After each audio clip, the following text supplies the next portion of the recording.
خیال نہیں آیا تھا, نظر نہیں آ رہا تھا کہ وردی میں بیٹھا ہوا عامر ہے. تب شہید محترمہ بے نظیر بھٹو نے چارٹر آف ڈیموکریسی پہ سائن کر کے یہ طے کیا کہ اگر ہم نے پاکستان کا نظام ٹھیک کرنا ہے, جمہوریت بحال کرنا ہے, عوام کے مسائل حل کرنا ہے, تو چارٹر آف ڈیموکریسی جیسے ڈاکیومنٹ پہ لاگو کرنا پڑے گا. اور اسی چارٹر آف ڈیموکریسی پہ ہم نے وعدہ کیا کہ وہ 1973 کی آئین کا جس کا ذکر ہو رہا تھا اس سے پہلے, کہ اس کو بحال اس کی اصل روح کے مطابق کرنا پڑے گا اور تمام کالے قانون کو اس سے مٹانا پڑے گا. اس چارٹر آف ڈیموکریسی میں شہید محترمہ بے نظیر بھٹو اور میاں محمد نواز شریف صاحب کا دستخط تھا. شہید محترمہ بے نظیر بھٹو کا شہادت ہوئی, قربانی دی جمہوریت کے لیے. اور ہم سمجھتے ہیں کہ جب اس اسمبلی نے 18ویں ترمیم پاس کروایا, 1973 کی آئین بحال کیا, NFC ایوارڈ دیا, صوبوں کو حقوق دی, تو ہم نے شہید محترمہ بے نظیر بھٹو کا نام مکمل مشن کو مکمل کیا. زندہ ہے بی بی, جب ہم 18ویں ترمیم پاس کر رہے تھے تو شہید محترمہ بے نظیر بھٹو نے کو باقی سیاستدانوں سے زیادہ وہ جانتی تھی کہ کتنا ٹوٹا پوٹا ہمارا سو کالڈ عدالت کا, انصاف کا نظام ہے اس ملک. اس لیے اس نے خود بطور ایک بیٹی اس انصاف کا ادارہ کا جائزہ لیا اپنی زندگی میں. جب ہمارا ہائی کورٹ آف لاہور, ہمارا supreme court of Pakistan became nothing more than a murder scene for شہید ذوالفقار علی بھٹو. ہم نے دیکھا یہ کہیں اور ہوتا ہے یا نہیں ہوتا, ہمارا ملک میں ہوا کہ انصاف دلوانے والا ادارہ نے قتل کیا, عدالتی قتل کیا, قائد عوام کا قتل کیا. تو شہید محترمہ بے نظیر بھٹو نے یہ خود دیکھی. پھر جب جنرل ضیاء الحق کا دور تھا تو شہید محترمہ بے نظیر بھٹو نے اپنے آنکھوں سے دیکھا کہ کس طریقے سے نہ صرف وہ خود مگر جمہوری پسند ہر کارکن پہ ناانصافی ہوا, تشدد ہوا, ظلم ہوا, اور ہمارے انصاف کے اداروں نے اس کام کا اجازت دی. شہید محترمہ بے نظیر بھٹو کو سب سے زیادہ معلوم تھی کہ ہمارا نظام ٹوٹا ہوا, تو اس لیے اس نے یہ پیش رفت کی. اس وقت جب افتخار چودھری PCO جج تھا, کوئی انقلابی نہیں, اس وقت جب کسی چیف جسٹس نے خواب بھی نہیں دیکھا تھا کہ میں نے ڈیم بنانا ہے, اس وقت شہید محترمہ بے نظیر بھٹو نے یہ طے کیا تھا, عوام کے نمائندے نے یہ طے کیا تھا کہ آئینی عدالت بنے گا, جوڈیشل ریفارمز ہوں گے اور عوام کو فوری اور جلدی انصاف ملے گا. یہ اس وقت سے پہلے تھا جب آپ کی عدالت ٹماٹر اور پکوڑے کی قیمت کا تعین کر رہے تھے. تھینک یو, میرا اردو پر زور, تعین کر رہے تھے. اس وقت سے پہلے طے ہوا, اور اب سے آپ کو مزے کی بات, شہید بیوی کے 30 سال کی جدوجہد, شہادت کے بعد 18ویں ترمیم پاس ہوا, اس میں آئینی عدالت نہیں تو جوڈیشل ریفارمز تھا. کتنا لمبا چوڑا پروسیس, 2/3 نہیں 3/3 پورا پارلیمان نے فیصلہ کیا, عوام کے نمائندے ہوتے ہوئے, ہمارے کارکنوں کے خون پسینے کے محنت کے بعد, قربانیوں کے بعد ان عوام میں پہنچتے ہیں نسلوں سے جدوجہد کرتے آ رہے پھر پہنچتے ہیں. اور یہ کنسنسس 3 نسلوں ساتھ بناتے ہیں کہ ہم نے جوڈیشل ریفارمز کرنا تھا. تمام کالے قانون عامر نے لے کر آئے, ختم. Devolution done, NFC award done, Pakhtunkhwa done. پر ہم نے جوڈیشل ریفارمز بھی ایک حصہ تھا نا, یاد ہے آپ کو, تو ہم نے پاس تو کروایا تھا. مگر جج صاحبان, آنریبل جج صاحبان, جنہوں نے ریاست کو ماں کی طرح بنانا تھا, جنہوں نے انصاف دلانا تھا, انہوں نے پارلیمان کی آئین کو استعمال کر کے ہمارا 3 نسلوں کا محنت کا ضائع کرنے کا دھمکی دے گی کہ ہم آپ کا 3/3 کا پاس کیا گیا 18ویں ترمیم کو پھینک دیں گے, پھاڑ دیں گے. یہ وہی سوچ ہے جو عامر کا سوچ ہے نا. جب ایک کاغذ کا ٹکڑا ہے تو جو بھی آپ کا یونیفارم ہو, وہ سمجھتے ہیں کہ وہ بھاگ سکتے ہیں جب بھی وہ جی جائیں. تو یہ دھمکی دیا گیا, پارلیمان کو دھمکی دیا گیا کہ آپ کا پورا آئین کو ہم ترمیم کریں گے اگر آپ یہ جو ججز اپوائنٹمنٹ کا پروسیس ہے اس پہ نظر انسانی نہ کرے. ہم نے کیا کہا تھا؟ یہ پوری دنیا, آپ یونائٹڈ اسٹیٹس کا ایگزامپل دیکھ لیں. وہاں جب ان کو سپریم کورٹ, جو کہ کانسٹیٹیوشنل کورٹ ہے, ان کا جج کا تعیناتی ہوتا ہے تو پورا پارلیمان سامنے بیٹھا ہوتا ہے, عوام کے نمائندے, اپوزیشن کے, حکومت کے. اور یہ کوئی جیو اور ایئر وائی والا انٹرویو نہیں ہوتا ہے بھائی.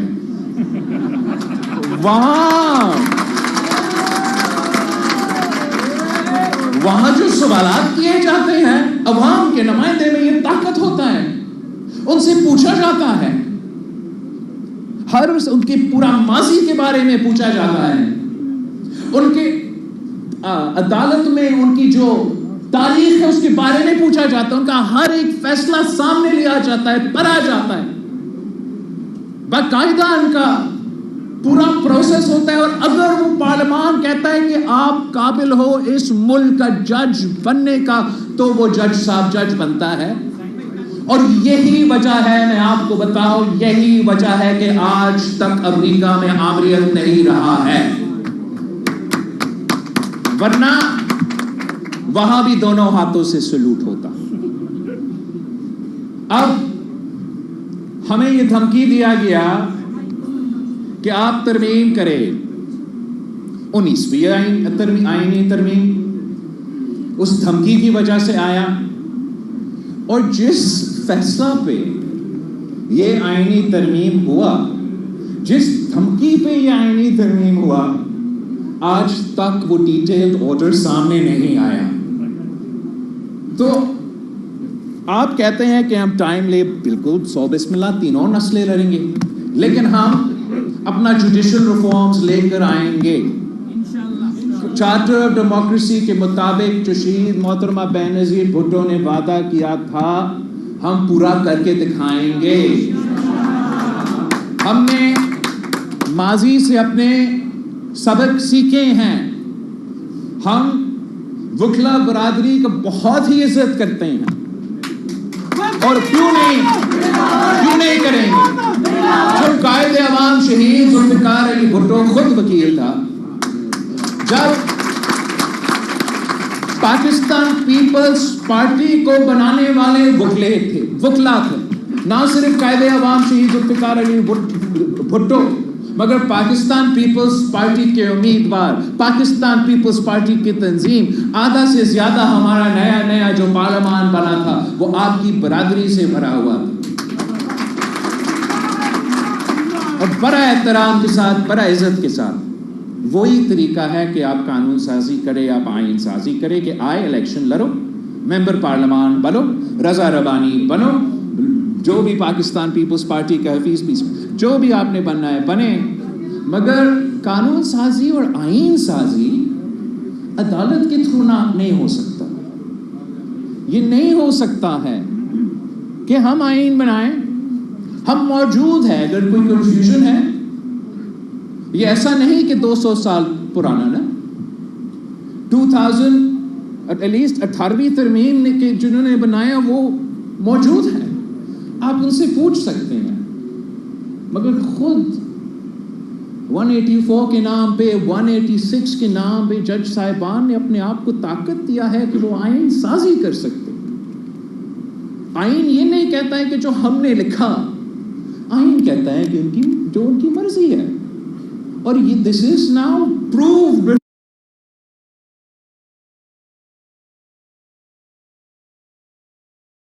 beyond a reasonable doubt in Pakistani politics. Look at the last 15 years.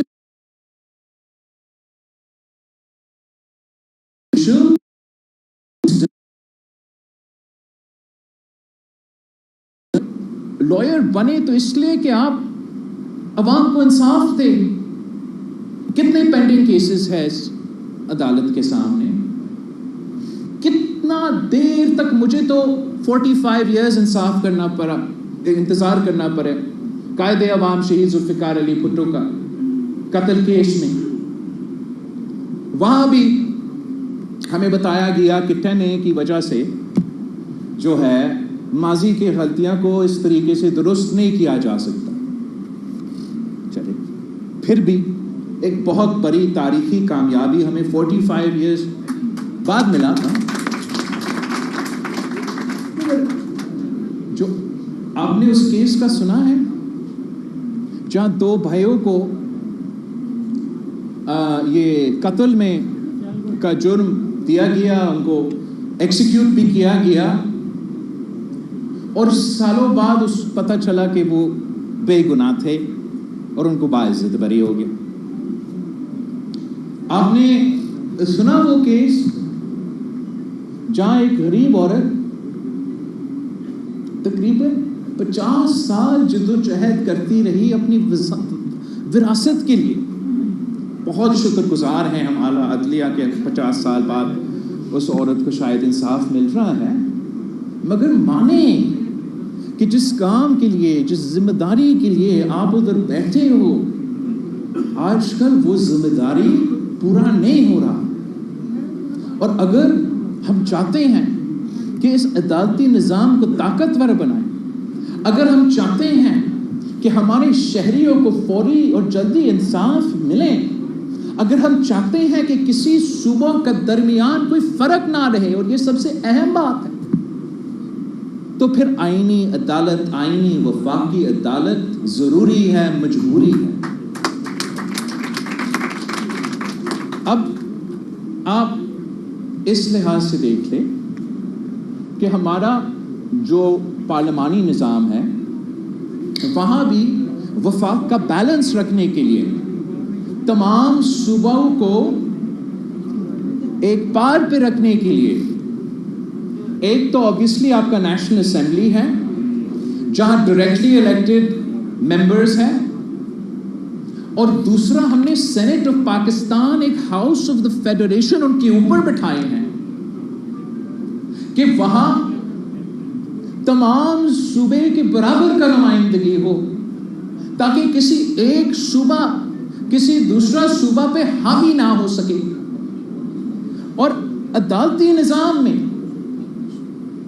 ہم نے میں آج یہاں نہیں آیا ہوں کسی حکومت کا بل کا حمایت کرنے کے لیے یا کسی حکومت کی ترمیم کے بارے میں بات کرنے کے لیے. میں اگر آیا ہوں تو Pakistan Peoples Party of charter of democracy اور ہمارا very simple, very focus proposal کہ آئینی عدالت اور جوڈیشل اپوائنٹمنٹس میں ریفارم, میں وہ براڈر پرسپیکٹو میں,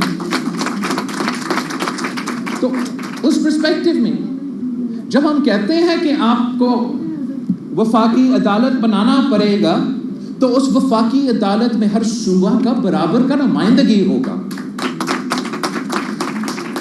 اس وفاقی عدالت کا چیف جسٹس روٹیشن پہ ہوگا اور ہر صوبہ کو باری ملے گا کہ اپنا چیف جسٹس کا نمائندگی.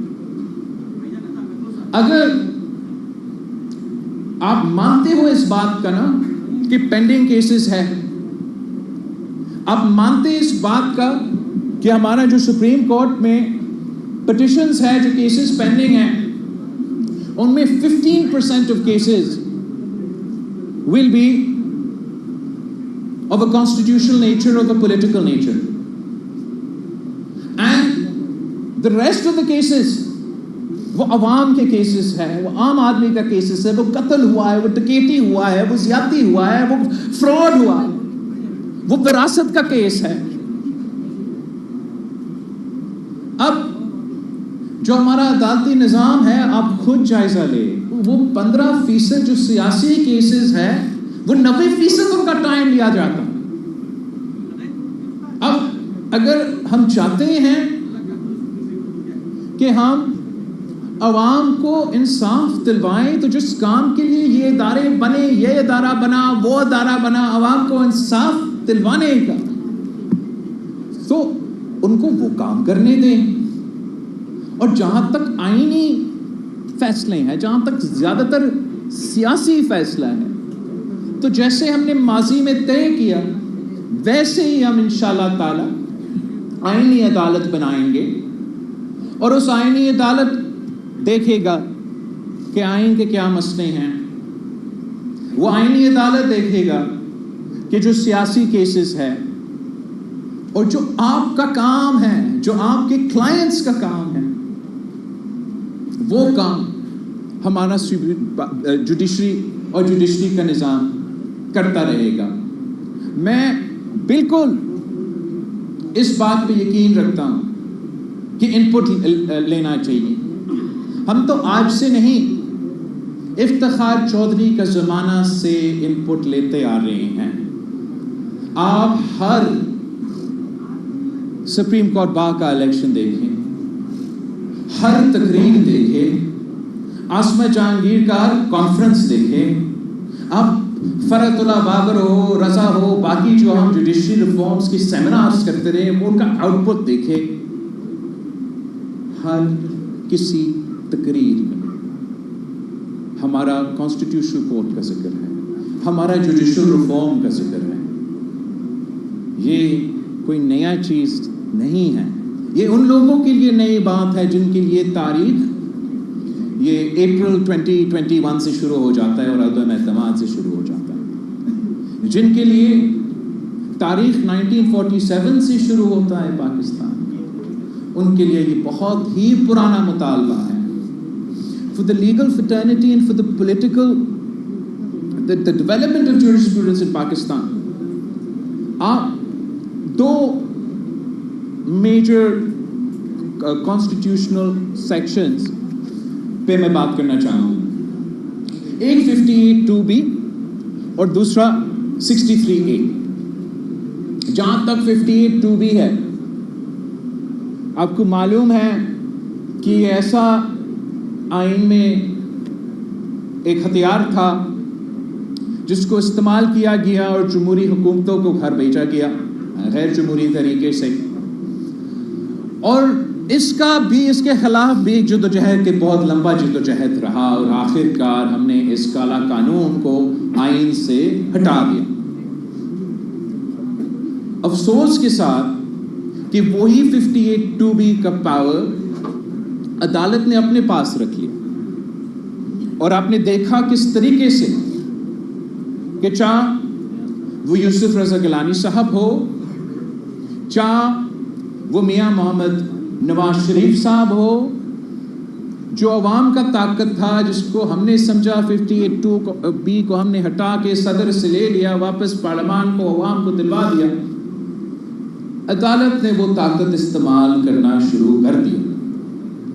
جب خان صاحب کی حکومت کے خلاف ہم تحریک چلا رہے تھے، تو ہمارے اتحادیوں میں سے، ہمارا پارٹی میں سے لوگوں میں سے یہ ضرور مطالبہ تھا کہ فلاں ایشو پہ کورٹ جائیں، فلاں ایشو پہ کورٹ جائیں، فلاں ایشو پہ آپ کورٹ جائیں، وہاں سے ہم اس کو نکال سکیں گے۔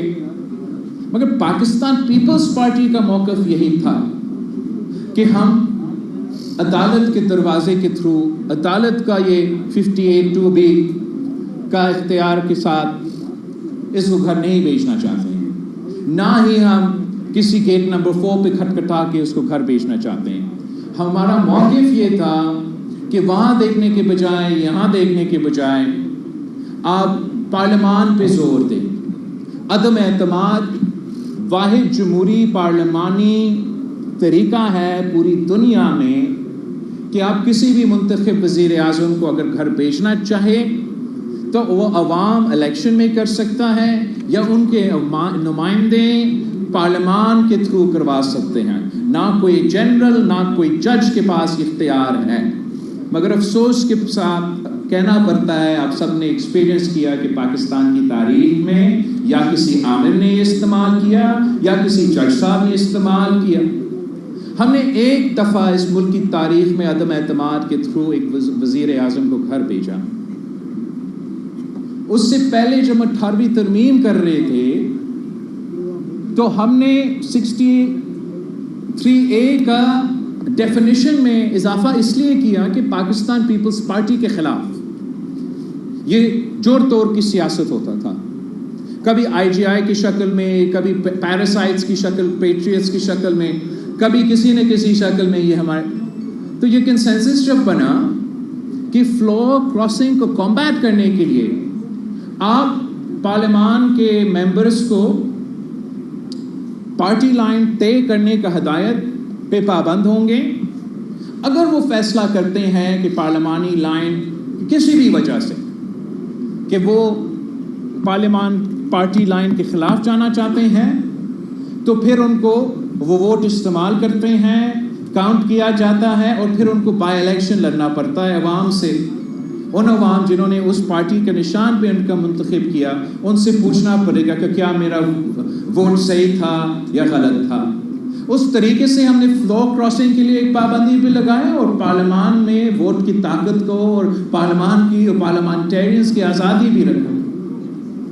نہ کم بیک عدالت نے فیصلہ کیا کیا؟ 63A کا جب فیصلہ کیا جا رہا تھا، آپ میں سے کوئی مجھے بتائے کہ کیا کسی نے آئین پڑھا؟ جب 63A کا فیصلہ لکھا جا رہا تھا کیا کسی نے کوئی وہ آئین پڑھا؟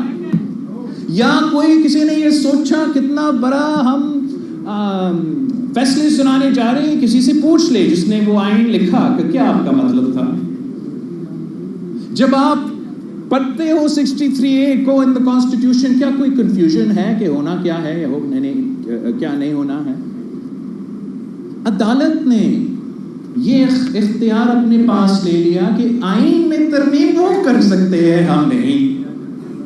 اور انہوں نے 63A کے فیصلے میں آئین کا ترمیم کروایا کہ جو آپ نے لکھا وہ نہیں، اب ہمارا مرضی۔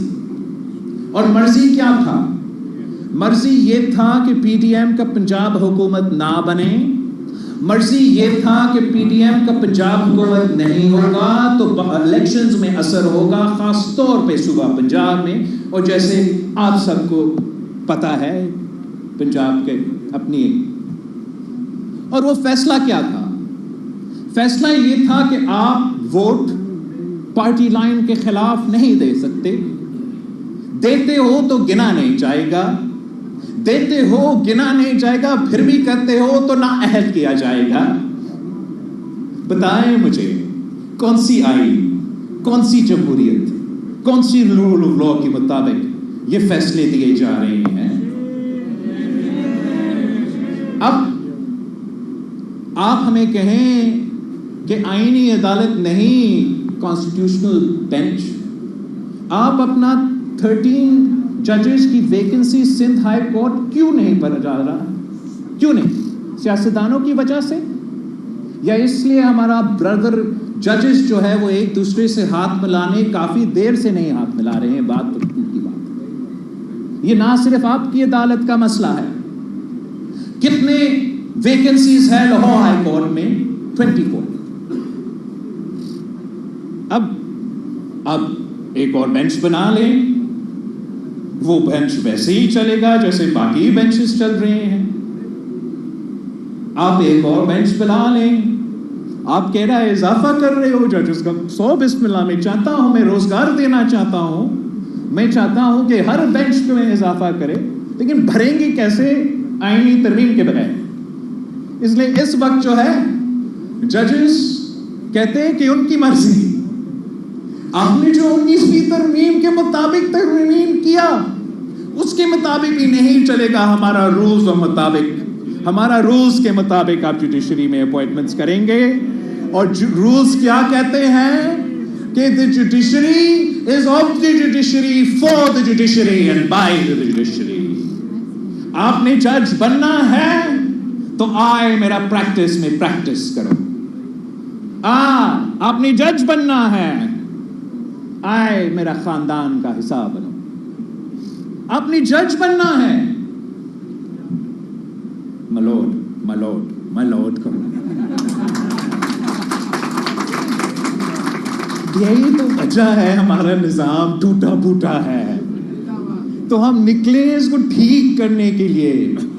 آپ اگر میاں شہباز شریف صاحب کا نیت پہ شک کرتے ہو کرو، اگر آپ کسی جج صاحبان کا نیت پہ شک کرتے ہیں کرو، اگر آپ میرا کسی اتحادی کا نیت پہ شک کرتے ہیں کرو، کسی ادارہ کا نیت پہ شک کرتے ہیں کرو، میرا نیت پہ شک نہ کرو.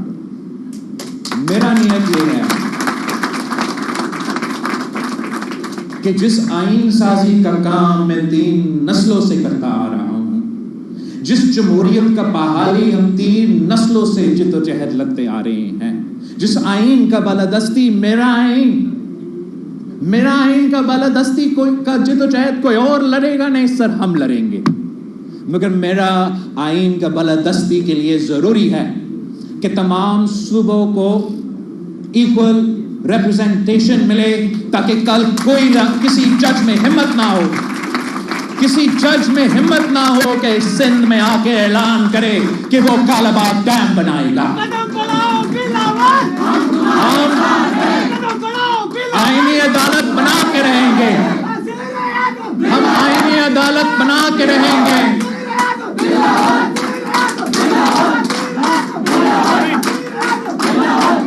ہم آئینی عدالت بنا کے رہیں گے تاکہ کسی اور وزراء اعظم کو تختے دار پہ نہ چلایا جائے. ہم آئینی عدالت اس لیے بنائیں گے کہ ان سب شکایت سارے مسئلے کی اپنی جگہ، تاکہ اس ملک کے عوام کو انصاف ملے. اس ملک کے عوام کو میرا ذمہ داری ہے. آپ لائرز بنے ان کا کیس لڑنے کے لیے، میں اس ہاؤس میں بیٹھا ہوں تاکہ میں قانون بنائیں، تاکہ میں آئین بنائیں. اور میں سمجھتا ہوں کہ بہتر ہوگا کہ ہم کنسنسس کے تھرو بنائیں. بہتر ہوگا کہ دوسری جماعتیں ساتھ مل کے بنائیں. مگر ماضی سے ہم نے اپنے سبق سیکھیں. جو غلطیاں ہم نے دیکھا تھا لائرز موومنٹ کی وجہ سے، جس طریقے سے ہمارے عدالت کا نظام اس تحریک کے نتیجے میں چل پڑا ہے، اس دفعہ ہم آپ کی تقریریں بھی سنیں گے، آپ کے جلسے اگر ہوں گے تو ہوں گے، مگر آپ کا انپٹ بھی. میں نے نائک صاحب کو کہا ہے I know the law minister on his own accord، ہمارا پرانا بھی آپ کے جو پہلے عہدیدار تھے ان کا انپٹ تو پڑا ہوا ہے، اگر مزید کوئی انپٹ ہو وہ ضرور دیں. بٹ آئینی عدالت تو بنے گا. جوڈیشل ریفارمز کو ہمیں لے آنے پڑیں گے. قائد عوام شہید ذوالفقار علی بھٹو کو اگر 50 سال بعد انصاف ملا ہے، اب انشاءاللہ تعالی عوام کو انصاف ملے گا. میں خاص طور پہ اس پوائنٹ پہ اس سپیچ کو اینڈ کرنا چاہوں گا اور پھر آپ کے سوال کے جواب دینا چاہوں گا کہ میں دونوں جج صاحبان، چاہے وہ جسٹس عیسیٰ ہو یا جسٹس منصور علی شاہ صاحب ہو، ان کا بہت احترام کرتا ہوں. اتنا احترام کرتا ہوں جتنا کسی اور جج کسی ماضی کی بینچ کا نہیں. وہ ویری سمپل ہے کہ یہ دونوں جج صاحبان اس بینچ میں تھے جس نے قائد عوام شہید ذوالفقار علی بھٹو کا فیصلہ سنایا. کسی اور کا نیت جو بھی ہو، میں کوئی پرسن اسپیسیفک آئین نہیں بناؤں گا. میں کوئی پرسن اسپیسیفک قانون نہیں بناؤں گا، مگر میں کسی آپ کی اپنا بھی ہمارا اپنا سیاست ہوتا ہے، آپ کی وکلا کا سیاست بھی ہوتا ہے، جوڈیشری کا انفارچونیٹلی نہیں ہونا چاہیے، وہاں بھی اپنا سیاست بھی ہوتا ہے۔ میں نہ وکلا کا سیاست کا شکار ہوں گا، نہ جوڈیشری کا سیاست کا شکار ہوں گا۔ ہم نے اپنا کام کر کے دکھانا ہے، عوام کو ہم جواب دیں گے، آئین ہم بنا کے رہیں گے۔ آپ سب کا شکریہ۔